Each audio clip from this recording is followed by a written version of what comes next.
Today, we're diving into the incredible power of hormones. The body's own chemical messengers.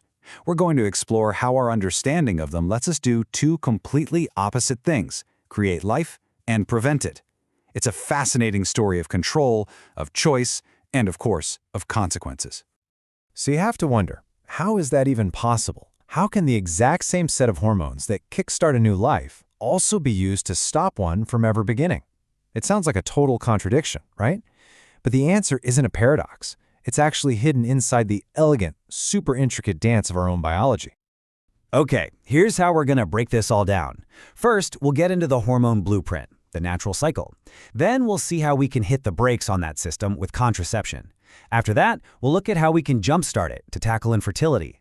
And finally, we'll weigh all the options and just reflect on the amazing power these tiny molecules give us. Right, so before we can figure out how to, hack the system, we first need to get a handle on how it works normally. So let's kick things off by exploring the natural menstrual cycle, that biological rhythm that prepares the body for a potential pregnancy month after month. The best way to think about the menstrual cycle is as a 28-day journey the body takes every single month. It's this remarkable story of renewal and possibility, and the whole thing is directed by a powerful cast of hormones, all working in perfect harmony.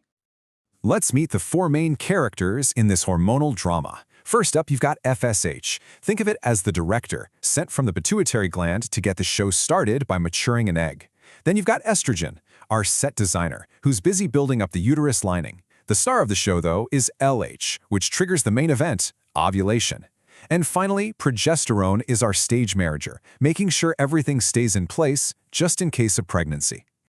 And here's how they all work together. It's like this beautifully choreographed dance, really. FSH starts the music. Estrogen builds the rhythm and then signals for the headliner to come on.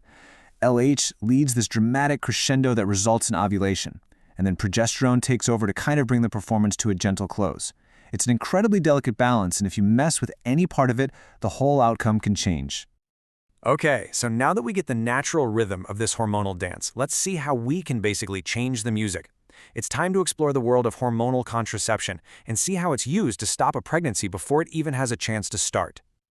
The pill is, without a doubt, one of the most revolutionary inventions of the 20th century. And it works by using synthetic versions of the very same hormones we were just talking about.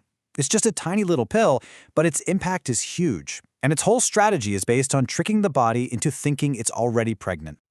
So how does that trick work exactly? Well, by keeping the levels of estrogen and progesterone consistently high, the pill sends a signal back to the brain that basically says, hey, we're all good down here. No need to release another egg. The brain gets the message, stops sending out FSH, and bam! Without that initial signal, the whole cycle gets put on pause.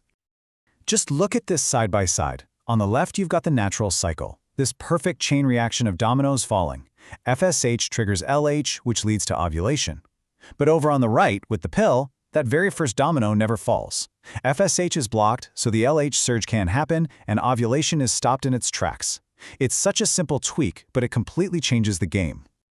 Now, this is an incredibly effective tool, but it's not without its trade-offs. Messing with the body's natural chemistry can lead to side effects. It's so important to weigh these pros and cons and have a good chat with a doctor to figure out if it's the right choice for you. Okay, let's totally flip the script and look at the other side of this coin. What if the goal isn't to stop a pregnancy, but to start one? Now we're going to dive into the world of fertility treatments and see how these same hormones can be used to help people build their families. Assisted reproductive technology, or RT for short, is really an umbrella term. It covers a whole range of techniques that are all designed to help people who are struggling with infertility. It's a field that's moving forward all the time, and it's all about using what we know about hormones to give nature a little helping hand. Infertility has a lot of different causes, but a really common one is just a problem with the body's own hormonal signals. Sometimes the pituitary gland just isn't sending out enough FSH to get the whole process going. In cases like that, fertility treatments can step in and give the body the hormonal boost it needs. IVF is probably the most famous example. It's a multi-step journey. First, instead of just aiming for one egg, doctors use injections of FSH and LH to encourage several eggs to mature at once. Then, those eggs are collected and fertilized in a lab. After a few days, one or two of the healthiest-looking embryos are carefully placed into the uterus, where hopefully they'll implant and begin to grow. Art can be absolutely life-changing, but it's not a guarantee, and it does come with its own set of risks. Stimulating multiple eggs means there's a higher chance of having twins or triplets, which can make a pregnancy more complicated. It's so crucial for anyone thinking about this path to know the potential challenges and work super closely with their medical team. So far, we've gone deep into the two sides of hormonal control, stopping a pregnancy and starting one. But it's really important to remember that these aren't the only options out there. So let's just take a step back and look at the bigger picture for a minute. When it comes to contraception, there is absolutely no one-size-fits-all answer. You've got the hormonal methods we've been talking about, which stop ovulation altogether. But you also have barrier methods that physically block sperm, IUDs that work in a totally different way, and even permanent surgical options. Each one has its own pros and cons, and the best choice really comes down to the individual.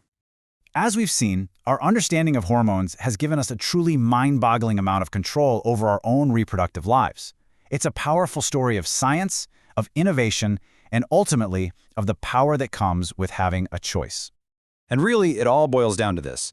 It's one biological system, one set of chemical messengers.